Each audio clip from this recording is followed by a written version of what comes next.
বিশ্বনবী সাল্লাল্লাহু আলাইহি ওয়াসাল্লাম মদিনাতে প্রথম যখন জুমার নামাজ পড়াতেন তখন আগে জুমার 2 রাকাত পরে 2টা খুতবা দিতেন, ঈদের নামাজের মতো। বিশ্বনবী আগে 2 রাকাত নামাজ পড়িয়ে খুতবা দিচ্ছেন, তখন মদিনায় দুর্ভিক্ষ, খাবার দাবার নাই। 1 মাস আগে দিহিয়াতুল কালবি আল আনসারী নামক এক সাহাবীকে দিয়ে শাম দেশ থেকে কাফেলা পাঠিয়েছেন খাবারের দ্রব্যাদি আনার জন্য, পণ্য আনার জন্য। 1 মাস পরে খাবারের পণ্য নিয়ে কাফেলা ফিরে এসেছে জুমার টাইমে। আর তখন নিয়ম ছিল কোন শহরে কাফেলা ঢুকলে তারা তবলা বাজাতো। বিশ্বনবী সহ সব সাহাবারা বুঝতে পেরেছে ওই কাফেলা খাবারের পণ্য নিয়ে মদিনার মধ্যে ঢুকেছে।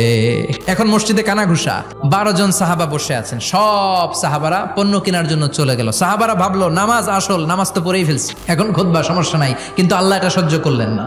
এজন্য সাহাবাদেরকে ধমক দিয়ে আমাদের চোখে আঙ্গুল দিয়ে আল্লাহ আয়াত নাজিল করলেন, ও নবী আপনি বলে দেন আমার কাছে এত বিশাল ধনভাণ্ডার আছে, সবার যত চাহিদা যত কামনা আছে সব যদি দিয়ে দেয় আমার ধনভাণ্ডারের 1 ইঞ্চিও কমবে না।